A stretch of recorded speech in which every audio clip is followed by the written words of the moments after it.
నేను అన్నపూర్ణ మామిడిపల్లి విజయవాడ రుచులు అనే శీర్షికలో ఈరోజు మీకు మంచి గుమ్మడికాయ అంటే తీగ గుమ్మడికాయతో మీకు హల్వా చేసి చూపిస్తాను. ఇది సహజంగా తీయగా ఉంటుంది కాయ, అందుకని మనం తీసుకునే క్వాంటిటీ ముక్కలు చేసుకొని శుభ్రంగా క్రియేట్ చేసేసుకోవడం, తురిమేసుకోవడం. ఇది ఈ గిన్నెతో ఒక గిన్నెడు కూర తీసుకున్నాం అనుకోండి, ఇది మొత్తం 2 గిన్నెలు అనమాట. ఇది ఒక గిన్నె, ఇది ఒక గిన్నె. 2 కప్పులు కనుక మనం తీసుకున్నట్టయితే 1 కప్పు షుగర్ తీసుకుంటే చాలు. ఎందుకంటే సహజంగా దీంట్లో స్వీట్నెస్ ఉంటుంది. ఆ స్వీట్నెస్ వల్ల ఎక్కువ షుగర్ వేస్తే మరీ షుగర్ అయిపోతుంది, మరీ తీయగా అయిపోతుంది అన్నమాట, తినలేము. అందుకని ఇవాళ ఇది 2 కప్పులు తీసుకున్నాను నేను. ఇదిగోండి, ఇట్లాగా చక్కగా తురిమేసేసుకుంటే కాయని గింజలు చెక్కులు అన్ని తీసేసాక ఆ మిగిలిన గుజ్జును మనం ఇలాగా నీట్ గా తురిమేసేసుకోవాలన్నమాట. ఈ తురిమేసేసుకున్న తర్వాత మనం హల్వా చేసుకుందాం. ముందుగా ఏంటంటే బాండీల్లో నెయ్యి వేసుకొని ఆ నెయ్యిలో డ్రై ఫ్రూట్స్ ముక్కలు వేయించుకుందాము. ఆ తర్వాత ఆ నెయ్యిలోనే మనం గుమ్మడికాయ కూర వేయించుకోవచ్చు అనమాట. ఇదిగోండి, నెయ్యి కరిగింది, బాండీలో వేసిన నెయ్యి కరిగింది. నెయ్యిలో ఈ జీడిపప్పులు ముందుగా వేసుకున్నాము. ముందు జీడిపప్పులు వేసుకోవాలి, అవి కొంచెం లేట్గా వేగుతాయి.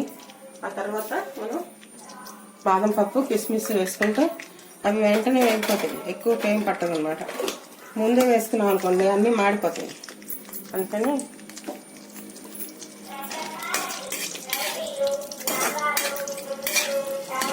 జీడిపప్పు సగం వేగిన తర్వాత అప్పుడు మిగిలిన కనుక వేసుకుంటే డ్రై ఫ్రూట్స్ అప్పుడు ఈక్వల్గా అన్నీ కూడా వేగుతాయి. ఇదిగోండి, బాదం పప్పు వేస్తున్నాను.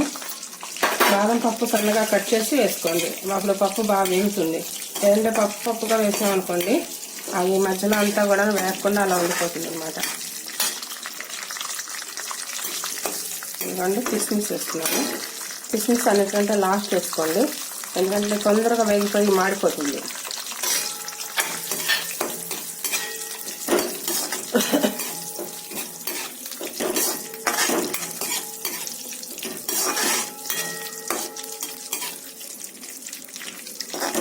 ఇదిగోండి, అన్ని వేగాయి.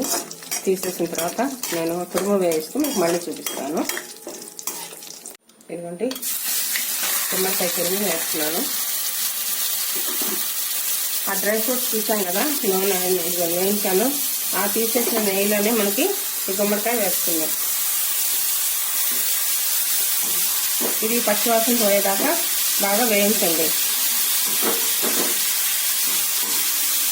ఎక్కువ సగ పెట్టుకోకండి, మీడియం సగలో వేయించండి, ఎందుకంటే తొందరగా మాడిపోతుంది. ఇందులో ఉండే తడి అంతా పోయేదాకా మనం వేయించుకున్నట్లయితే స్వీట్ తయారు ఫాస్ట్గా అయిపోతుంది.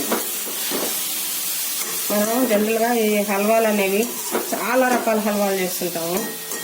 ఫస్ట్ ఎవరైనా సరే హల్వా అనగానే రవ్వ బొంబాయి రవ్వతో చేసేటువంటి కేసరిని మనం హల్వాగా లెక్క పెడతాం. ఆ తర్వాత సేమియా హల్వా చేస్తాం. ఇంకా వెజిటబుల్స్ మైదా పిండితో హల్వా చేస్తాం. ఇంకా వెజిటబుల్స్తో అంటే చెప్పలేము అనమాట. క్యారెట్, బీట్రూట్, సొరకాయ, బూడిద గుమ్మడికాయ, ఇలా అన్ని రకాల వెజిటబుల్స్తోనూ మనం హల్వా తయారు చేస్తాం. ఎలా చేసినప్పటికీ, దేనితో చేసినప్పటికీ ప్రాసెస్ అంతా ఆల్మోస్ట్ ఒకటే. అందులో ఎస్పెషల్లీ మీరు వెజిటబుల్స్తో చేసేటువంటి హల్వాలు యూజ్ చేసిన ముందుగా ఇలాగే డ్రై ఫ్రూట్స్ వేయించుకోవడం, ఆ తర్వాత నెయ్యిలో ఏ వెజిటబుల్తో అయితే చేస్తామో మనం ఆ వెజిటబుల్ని గ్రేట్ చేసేసి పచ్చివాసనతో ఇలాగా వేయించుకోవడం, ఆ తర్వాత దాంట్లోకి షుగర్ యాడ్ చేయటం, అంత ప్రొసీజర్ అంతా ఒకటే.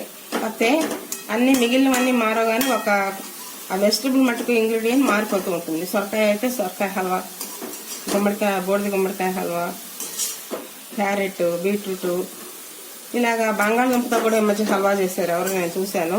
బాగానే ఉంటుందేమో మాకు తెలీదు, నేను ఎప్పుడు బంగాళదుంప హల్వా మట్టుకు చేయలేదు. ఇది వేగిన తర్వాత మీకు నేను మళ్ళీ చూపిస్తాను. ఇదిగోండి, నెయ్యిలో శుభ్రంగా ఈ హల్వా చేసుకునేటువంటి గుమ్మడికాయ తురుము అంతా వేగిపోయింది. మనకి వేగేటప్పటికీ అది 50% వాటర్ ఉంటుంది కనుక ఆ వాటర్ తగ్గిపోయి మనకి ఇది క్వాంటిటీ కూడా తగ్గిపోతుంది అనమాట. మళ్ళీ మనం షుగర్ యాడ్ చేసి హల్వా తయారైపోయిన తర్వాత అప్పుడు వస్తుంది. దీనికి 1 కప్పు మనకి కనుక ఇదైనట్లయితే తురుము అయితే 1/2 కప్పు, మీరు అలా 2 కప్పులు అయితే 1 కప్పు, అట్లా హాఫ్ తీసుకుంటే చాలు షుగరు. అంతకుమించి ఎక్కువ తీసుకోవద్దు, మరీ తీగా తీపిగా ఉండి మొహం మొత్తినట్టుగా ఉంటుంది తినడానికి. అలాగే దీంట్లోకి కలర్ అక్కర్లేదు. మామూలుగా మనం గుమ్మడికాయ, సొరకాయ, బూడిద గుమ్మడికాయ, పచ్చిమిరపకాయ ఇలాంటి వాటికి వైట్గా ఉంటుంది కనుక మనం మనకు నచ్చిన కలర్ ఏదో ఒకటి యాడ్ చేసుకోవాలి, అవి కలర్ఫుల్గా ఉండాలంటే. కానీ దీనికి న్యాచురల్గా దానికి కలర్ ఉంటుంది, ఎల్లో కలర్ ఉంటుంది. ఆ కలర్ ఉంది కనుక మనం ఇంకా దీనికి వేరే కలర్ వేసుకోవట్లేదు. అలా షుగర్ యాడ్ చేసుకుంటే సరిపోతుంది. బహుశా ఇప్పుడు ఇది బాగా తీయగా ఉంది కాయ, అందుకని కంప్లీట్గా 1 కప్పు పట్టకపోవచ్చు. 3/4 కప్పు వేసుకొని మనం తయారు చేసుకుందాం. కొంచెం షుగర్ అడ్జస్ట్ చేద్దాం, ఎందుకంటే మరీ ఎక్కువ స్వీట్నెస్ ఎక్కువైపోతుంది అన్న ఉద్దేశంతో కొంచెం. అంటే ఇప్పుడు మనం 2 కప్పులు గుజ్జు తీసుకున్నట్టయితే గుమ్మడికాయ గుజ్జు 3/4 కప్పు షుగర్ తీసుకున్నాం అన్నమాట మనం. లేకపోతే తలగీసి కప్పు తీసుకోవచ్చు అందుకైతే. అంతేగాని అంతకుమించి ఎక్కువ తీసుకోకండి, పట్టదు దానికి, ఊరికనే తీయగా అయిపోతుంది అనమాట, అనుకునొద్దు. దీంట్లోకి మనం యాలక్కాయ పొడి వేసుకున్నాము. షుగర్లో పాటు కలిపి ఉడికితే యాలక్కాయ పొడి హల్వాకి మంచి ఫ్లేవర్ వస్తుంది, అందుకని యాలక్కాయ పొడి వేసుకున్నాము. దీనికి నెయ్యిది కూడా ఎక్కువ పట్టదు. కొంచెంగా నెయ్యిలో పప్పులు వేయించుకొని మనము అదే నెయ్యిలో కనుక మనం ఈ తురుము కనుక వేయించేసుకుంటే లాస్ట్లో కొద్దిగా ఒక 2 చెంచాలు నెయ్యి యాడ్ చేసుకుంటే సరిపోతుంది. ఎక్కువ నెయ్యి అక్కర్లేదు. ఆల్మోస్ట్ ప్రతి హల్వాకి కూడాను ఎక్కువ నెయ్యి అక్కర్లేదు. ఎస్పెషల్లీ ఈ వెజిటబుల్స్తో చేసేటువంటి ఏ హల్వాకి కూడా నెయ్యి ఎక్కువ పట్టదు. ఓవరాల్గా మీకు ఒక రవ కేసరికి, సేమియా కేసరికి కూడా తక్కువే, రవ కేసరికి మాత్రమే కొంచెం స్వీట్ ఎక్కువ పడుతుంది. మిగిలిన ఏ హల్వా చేసినా కూడా ఇంతే, షుగర్ తగ్గించి వేసుకోండి. నెయ్యి కూడా చాలా తక్కువ పడుతుంది. రుచి మటుకు తక్కువ రాదు, బాగా వస్తుంది రుచి.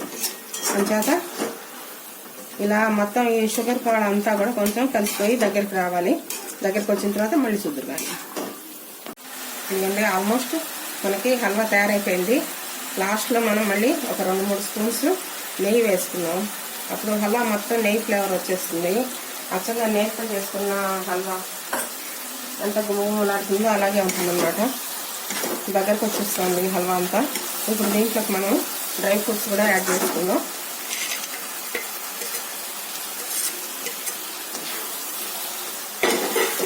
చూసారా అలా ఉందో, మంచి కలర్ఫుల్గా స్వీట్ చూడంగానే తినేసేసారంత టేస్ట్ ఇక్కడ ప్రిపరేషన్ అనేది తెలిసిపోతుంది మనకి.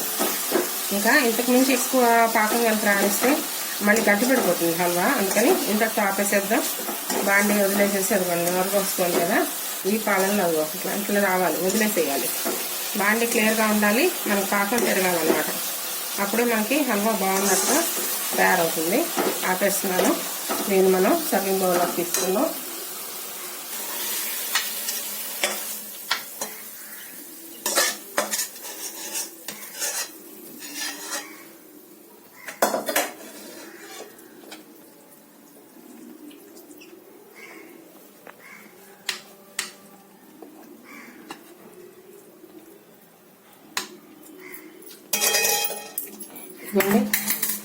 హల్వా సర్వింగ్ బౌల్లోకి తీసుకున్నాను. స్వీట్గా నోట్లో వేసుకుంటే కరిగిపోయేలాగా ఉండేటువంటి నార్మల్గా అందరూ చేసుకునే హల్వాలు కాకుండా, ఎందుకంటే మంచి గుమ్మడికాయ ఎప్పుడు దొరకదు, దొరికినప్పుడు మాత్రమే మనం స్వీట్ చేసుకోవాలి. అందుకని ఎప్పుడన్నా రేర్గా చేసుకునే హల్వా తీయగా మెత్తగా తినడానికి ఎంతో బాగుండేటువంటి గుమ్మడికాయ హల్వా ఇదిగోండి రెడీ అయిపోయింది. ఇంకా తింటమే ఆలస్యం. మీరు కూడా ఇలాగ తయారు చేసుకొని ఆస్వాదించండి.